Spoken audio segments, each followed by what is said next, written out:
नमस्कार मंडळी, नमस्कार भक्त हो. मी रत्नाकर पिळणकर एक नवीन मालिका घेऊन आपल्यासमोर येतो आहे. ही मालिका आहे अर्थातच श्रद्धावान भक्तांसाठी आणि या मालिकेचं शीर्षक आहे भक्ती आणि भ्रमंती.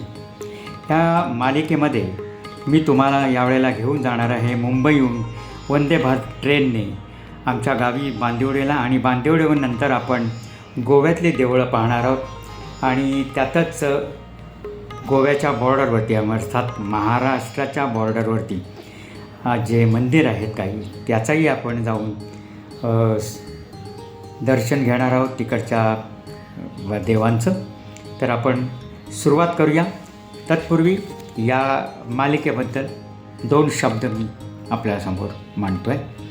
भारतातील विविध भाषिक राज्यात अनेक धर्मियांची प्राचीन देवस्थाने मंदिराच्या रूपाने अस्तित्वात असल्याचे आपणास ठाऊक असेल.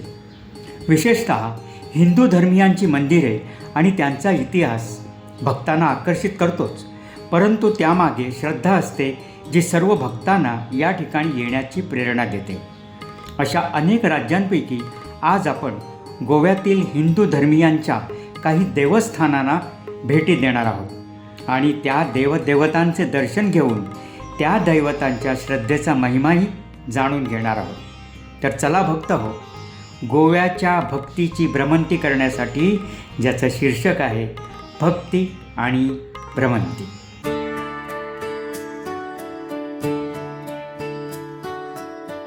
देवघरात देवासमोरी लावा तुपवाती, करा प्रार्थना सर्वांसाठी, लाभो सुख शांती. दर्शन घेण्या जात रहावे कुलदेवीच्या गावा, फलदायी ठरेल तुम्हा भक्ती आणि भ्रमंती. भक्ती आणि भ्रमंती अशी ही श्रद्धेची महती, अशी ही श्रद्धेची महती, अशी ही श्रद्धेची महती.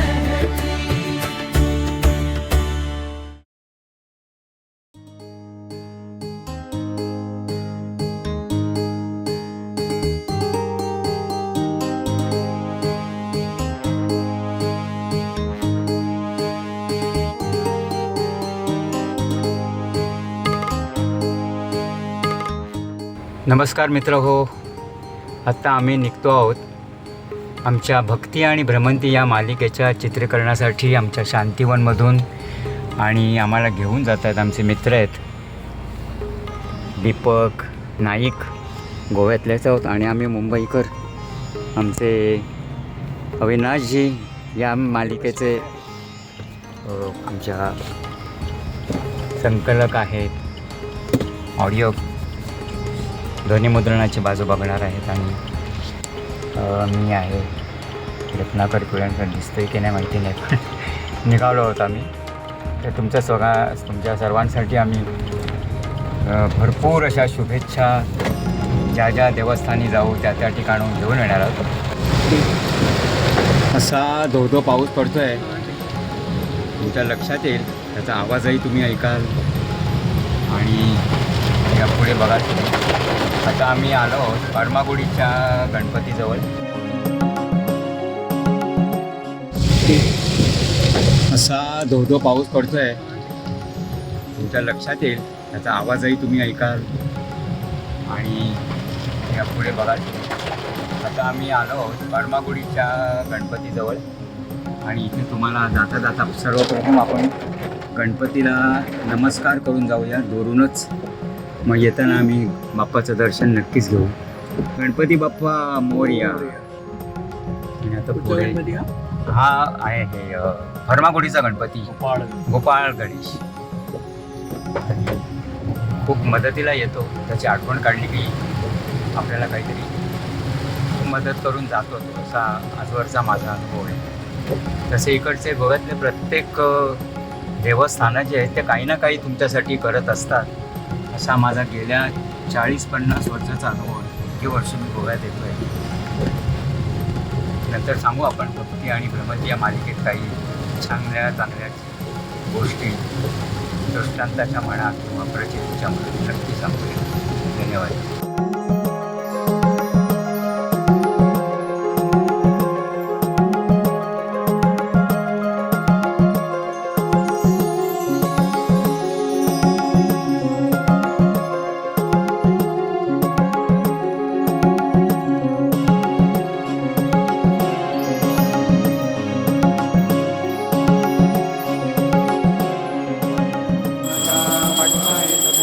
संकटी पावावे निर्वाणी रक्षावे सुरवर बंधन. जय देव जय देव मूर्ती दर्शन मात्रे मन कामना पूर्ती. जय देव जय देव.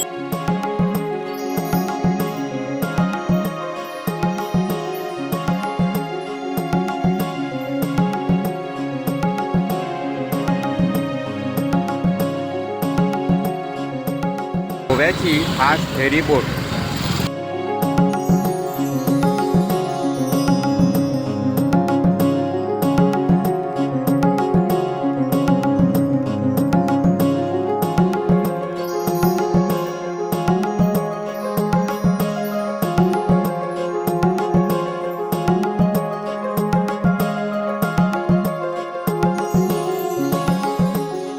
नार्वेकडे जाताना पिळगाव नावाचं एक गाव लागतं आणि त्या गावामधलं हे पिळगावचं देऊळ, पिळगावची शांतादुर्गा म्हटलं जातं आणि फार सुंदर असं रूप आहे या देवीचं. आणि आता मी पाहतो आहे पण देऊळ बंद आहे त्यामुळे जाता येत नाही. यासुद्धा देवस्थानाला नक्की भेट द्या. एक अत्यंत सुंदर गोड असं रूप आहे या शांतादुर्गेचं. शांतादुर्गा देवस्थान पिळगाव. मी गेली कित्येक वर्ष इथे येत असतो. स्वयंभू म्हणतो असं शांतादुर्गेचं इथलं रूप आहे. पिळगावची शांतादुर्गा, तिचं हे आत्ताचं रूप. याआधी मी जेव्हा इकडे आलो होतो अनेक वर्षापूर्वी 20-25 वर्षाचं नक्कीच झाले असतील, तेव्हा हे वेगळं रूप होतं. स्वयंभू असं शांतादुर्गेचं रूप होतं आणि ते हाती रंगवलेलं असं. आता ही भरभराट देवीने समस्त पिळगावकरांची करून दिली आहे आणि त्यामुळे हे आता हे अत्यंत भव्य असं देऊळ आपण पाहतो आहोत. बाहेरचा परिसर तुम्हाला मी दाखवलाच. आणि आता ही श्री शांतादुर्गा देवे नमः अशी ही पिळगावची शांतादुर्गा. विशेषतः सचिन पिळगावकर यांची शांतादुर्गा असं म्हटलं की सर्वांच्या लक्षात येतं. आम्ही पिळणकर आणि इथे पिळगावकर. आणि आजही मोठ्या नशिबाने आमचं भाग्य आहे की आजचा दिवस आम्हाला देवीचं दर्शन मिळालेलं आहे. हे कुलदेवते पिळगावकरी असंच सर्वांवरती त्यांचा आशीर्वाद तुझं वरदान राहू दे. धन्य तू शांतादुर्गा पिळणकरी.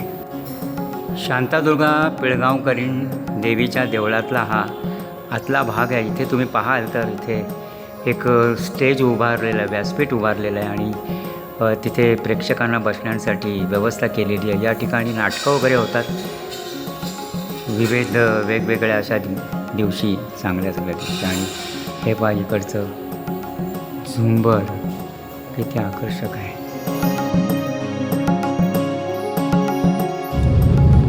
पिळगाव ते नार्वे जाण्यासाठी हा असा जो रस्ता आहे तो आता हिरवळीने बहरलेला आहे. पूर्वी असं वाटायचं की आपण चंबळच्या घाटीतून जातो आहोत की काय, कारण नुसते उंचाले असे दगड माती एवढंच दिसायचं. समोर तुम्ही बघाल तर किती सुंदर असं आकाश दिसतंय बघा.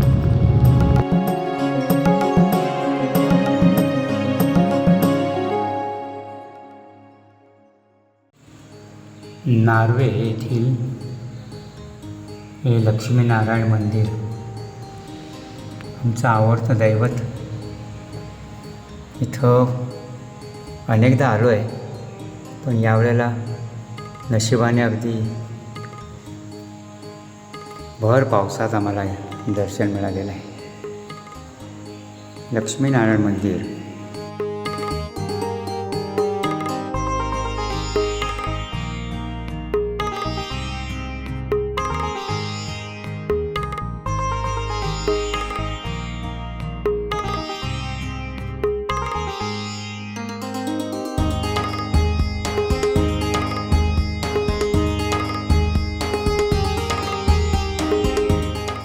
सप्तकोटेश्वर देवस्थानाचं हे प्रवेशद्वार आणि इथे आम्ही आत्ताच श्री शंकराचं सप्तकोटेश्वराचं दर्शन घेतलं आहे.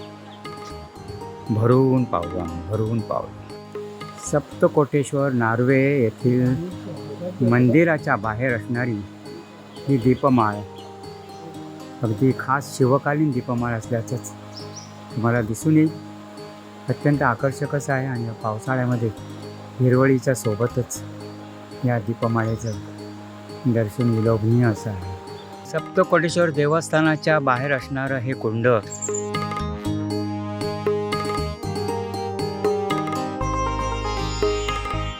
कुलदेवता शांतादुर्गा पिळणकरी म्हणजे आमची कुलदेवता. त्या देवतेचं कुलदेवीचं हे देऊळ आहे नार्वे येथे. अत्यंत प्रशस्त सुंदर, त्याची गोव्यातील सर्वच देवळं सुंदरच आहेत.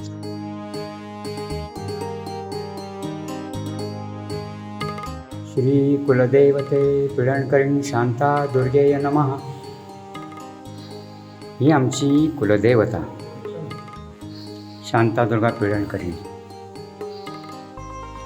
आमच्या सर्व पिळणकरांचं भलं करणारी ही आमची कुलदेवता शांतादुर्गा पिळणकरी.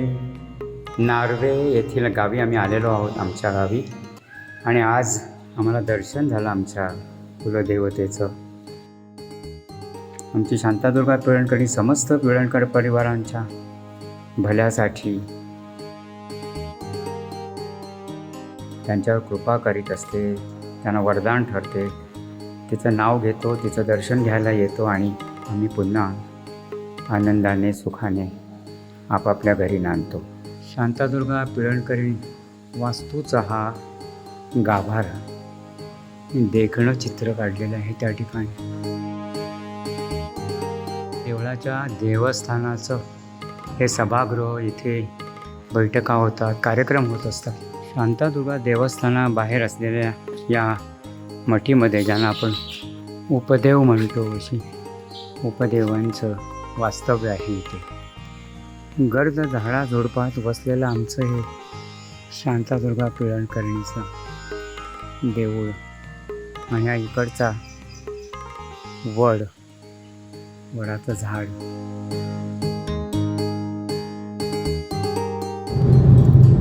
नार्वे गावचा हा रस्ता जो मये लेककडे जातो आणि त्या रस्त्यावरचं हे दृश्य आहे, सुंदर दृश्य असं. चारी बाजूला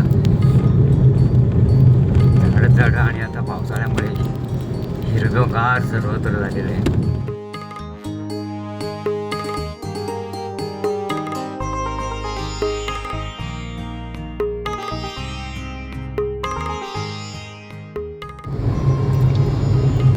गोव्यातलं हे सुंदर ठिकाण आहे, ज्यात आम्ही महाराष्ट्राच्या दिशेने चाललेलो आहे.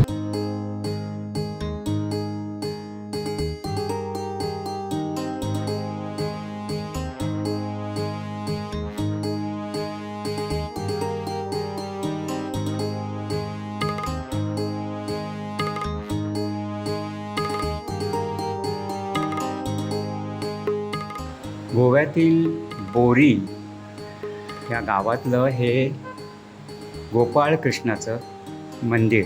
बऱ्याच वर्षानंतर मला इथं येण्याची संधी मिळाली आहे. गोपाळकृष्णाचं दर्शन घेऊ. जय श्रीकृष्ण, जय श्रीकृष्ण. गोपाळकृष्ण, गोपाळकृष्ण.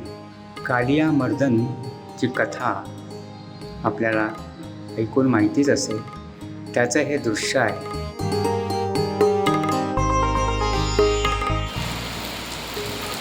आम्ही देवळात आलो आणि पावसाला सुरुवात झाली आहे. असा मुसळधार पाऊस ज्याला म्हणतो असा पाऊस आहे. आम्हाला थांबायला लागलं देवळामध्ये. नवदुर्गा देवीचं हे देऊळ आहे आणि त्याचं हा सभामंडप. बोरीची नवदुर्गा. नमस्कार, मी श्याम प्रभुदेसाई, नवदुर्गा संस्थान बोरी या देवस्थानचा प्रेसिडेंट आहे, म्हणजे अध्यक्ष आहे. हे आमचं मंदिर जे आहे नवदुर्गा देवस्थान बोरी जे आहे ते एकदम पुरातन आहे. आमचा हिंदू धर्म म्हणजे ह्या ज्या देवी म्हणजे नवदुर्गा देवी बाणावलीला होती असं तिथलं बाणावलीचे लोक सांगतात. आणि त्यांच्या घरामध्ये काही काल लग्न काही करणं घर बांधणं झालं तर त्या इथं येऊन अजूनही प्रसाद ज्ञानप्रसाद मध्ये देतो इथं ती घ्यायला येतात. त्यावर समजतं की ती बाणावलीहून इथं आली. बाकीची देवस्थानं जी आहेत किंवा दामी मंगेशी म्हणा, म्हाळसा म्हणा, म्हाळसाचं वेळणालारी आहे, म्हणजे सगळी आमची देवस्थानं ही जी आता इथं कोंड्या महालामध्ये सगळे एकवटलेले आहे. तर हे देऊळ जे आमचं नवदुर्गा संस्थान जे आहे ते नवदुर्गा देवी ही आमच्या सरळ गोवामध्ये असं म्हणतात की नव जे शक्तीची नवरूपं आहे ही नवदुर्गा ही एकदम शेवटचं रूप दिलं आहे. म्हणजे कात्यायनी झालं, शिवशैली झालं आणि काली झाली. त्यांचं शेवटचं रूप हे नवदुर्गेचं रूप आहे. आणि वस्तुतः इतर जे आमच्या जात्रा करतात की पहिली जत्रेचा मान आमच्या नवदुर्गा देवीला इथं आहे. गोवामध्ये मान म्हणण्यापेक्षा पहिली जत्रा आमच्या देवीला इथं सुरू होते, कार्तिक पौर्णिमेला होते. आता या नवदुर्गा संस्थानाच्या पुढं जे आहे ते आमचे कमलेश्वर मंदिर आहे. तुम्ही आता तिथे जाऊन बघून त्याचा फोटो घ्या. हा हे देऊळ आहे तर पुढं तिथं तुम्हाला मग ती काय पुरातन नामकरण येते ते समजा. ते कमलेश्वर त्याला नाव पडलं असं म्हणतात की आम्ही कमलादेवी कदमराजाची पत्नी होती, तिनं ते बांधलेलं आहे. आणि ते मग त्यांच्या काळामध्ये ते त्याचं आम्ही रिनोव्हेशन पण केलं. कारण तेव्हा ते रिनोव्हेशन कोणी छान आहे तर ते पाषाणी मंदिरात ते मोडून काय कोणी मोडलं तेव्हा ते तो इतिहास माहीत नव्हतं, सांगत नाही. पण ते उरलेले सगळे जे खांबे आणि त्याचं काय आहे जाऊन नंतर बघा. तुम्ही कधी बघितलं नाही का ते देऊ ना, तर मी दोन मिनिटात ते. आणि देवीची आरती वगैरे कधी होते?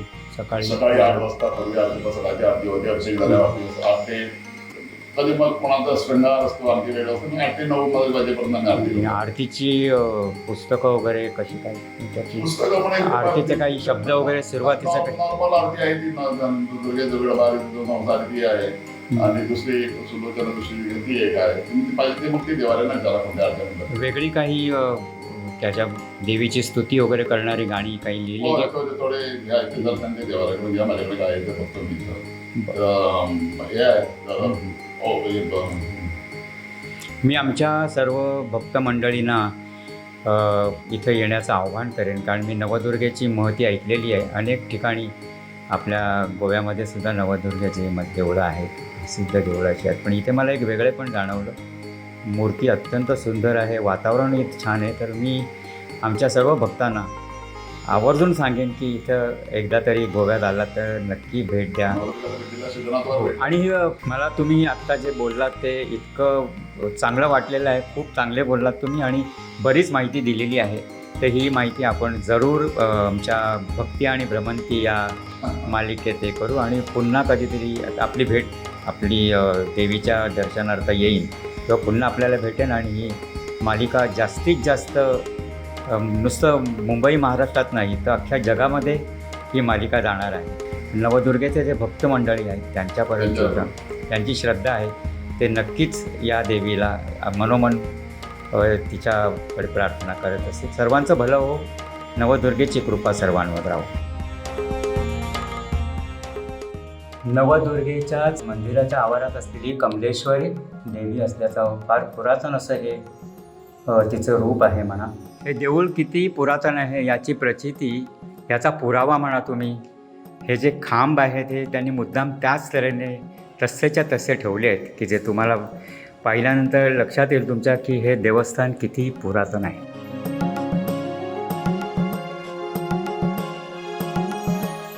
बोरी नवदुर्गा देवस्थानाच्याच परिसरातील हे गणेश मंदिर आहे.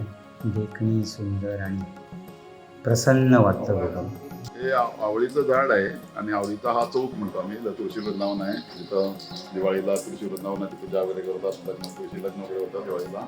आणि हे आवळीचं झाड आहे. आवळीच्या खाली बसून कार्तिक पौर्णिमेला इथं आवळी भोजन केलं जातं. कार्तिक पौर्णिमेच्या पहिल्या 2 दिवसापूर्वी. आणि नंतर आमची जत्रा चालू होते कार्तिक पौर्णिमेची. 3 दिवस 4 दिवस जत्रा चालते. याच्यापूर्वी देवीला पालखीतून आणतात आणि आवळ्याच्या आवळीच्या झाडाखाली प्रसाद निवेद दाखवला जातो. नवदुर्गा मंदिराचं हे खास अगदी भक्तांना आवर्जून सांगावं असं वाटतं की हे भक्त निवासही बांधलं गेलेलं आहे आणि नवदुर्गेचे भक्त इथं येऊन राहू शकतात आणि आपला दिवस इथे व्यतीत करू शकतात नवदुर्गेच्या सान्निध्यात. फार सुंदर असं सर्व व्यवस्था इथे केली गेलेली आहे. श्री साईनाथ महाराज की जय. बोरी येथील साईबाबांचं प्रसिद्ध असं मंदिर, ज्याला प्रतिशिर्डी हे म्हटलं जातं, त्या मंदिरात आपण इथे आलेलो आहोत आणि हा त्याचा बाह्य परिसर सजावट केलेली आहे. काही ना काही इथे उत्सव होत असतात, कार्यक्रम होत असतात. आता आपण साईबाबांच्या दर्शनाला जातो.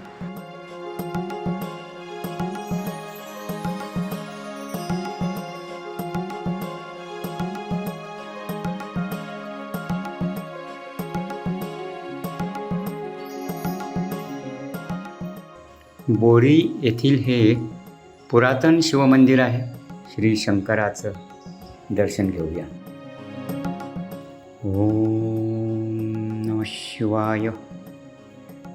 ओम नमः शिवाय. गोव्यातील प्रत्येक देवस्थानाचं वैशिष्ट्य तुम्ही म्हणाल तर प्रत्येक देऊळ हे निसर्गाच्या सान्निध्यात वसलेलं आहे. देखणा असा निसर्ग तुम्हाला पाहायला मिळतोय.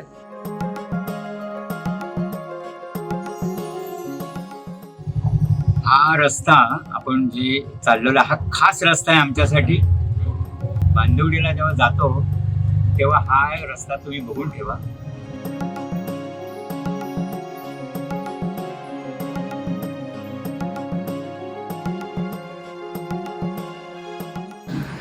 माझं गाव गोव्यातलं बांदिवडे.